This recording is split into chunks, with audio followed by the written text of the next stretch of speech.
ഇനി അവസാനമായി നമ്മളൊക്കെ ഞെട്ടിപ്പോകുന്ന അല്ലെങ്കിൽ ഇങ്ങനെ അതെ ഉറക്കം എല്ലാവർക്കും ഇഷ്ടമുള്ള കാര്യമാണ്. അതുകൊണ്ട് വെറുതെ ഒന്ന് ഉറങ്ങിയാൽ 9 ലക്ഷം കിട്ടുമോ എന്ന് തോന്നാവുന്ന ഒരു വാർത്തയാണ്. കിട്ടും.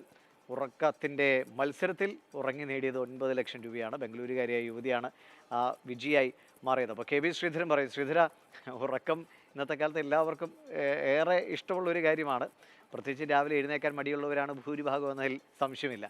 അപ്പോൾ ഉറങ്ങിയാലും കിട്ടും പൈസ എന്ന് കേൾക്കുമ്പോൾ എല്ലാവർക്കും കൗതുകമുണ്ടോ? ഇതെന്താണ് സംഭവം?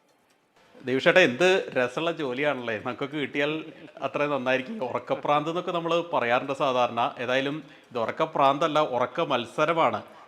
അതായത് ഏറ്റവും ആഴത്തിൽ ഏറ്റവും സുഖകരമായി ഉറങ്ങുക, അതിൽ സമ്മാനം നേടുക, ഇങ്ങനൊരു പരസ്യമാണ് വേക്ക് ഫിറ്റ് എന്നുള്ള ഒരു കമ്പനി നൽകിയത്. ഏതായാലും ഇതിൽ 10 ലക്ഷത്തോളം ആളുകൾ ഇങ്ങനെ ഉറങ്ങി കാശ് നേടാൻ, ഉറങ്ങി ലക്ഷാധിപതിയാവാൻ ആഗ്രഹിച്ചുകൊണ്ട് ഇവർക്ക് കത്തുകൾ അല്ലെങ്കിൽ ഇവർക്ക് ആപ്ലിക്കേഷൻ അയച്ചു. ഇതിന് പിന്നാലെ 51 പേരെയാണ് സെലക്ട് ചെയ്തത്. അതിൽ 12 പേർ ഫൈനൽ റൗണ്ടിലേക്ക് എത്തി. അതിൽ നിന്നാണ് ഈ സായീശ്വരി പാട്ടീൽ എന്നുള്ള യുവതി ഇതിൽ വിജയിയായത്.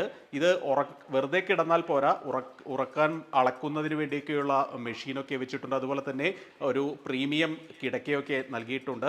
ഈ നിബന്ധനകളൊക്കെ പാലിച്ചുകൊണ്ട് 8 മുതൽ 9 മണിക്കൂർ വരെ ഡീപ്പ് സ്ലീപ്പ് അത് വേണം എന്നുള്ളതാണ് ഇതിൻ്റെ നിബന്ധന. ഏതായാലും ഇവർ നടത്തിയ പഠനത്തിൽ 50% ആളുകളോളം ഇന്ത്യക്കാരിൽ മതിയായി ഉറക്കമില്ലാത്ത ആളുകളാണ്. രാവിലെ ഉണരുന്നത് വളരെ ക്ഷീണത്തോടു കൂടിയുള്ള ആളുകളൊക്കെയാണ്.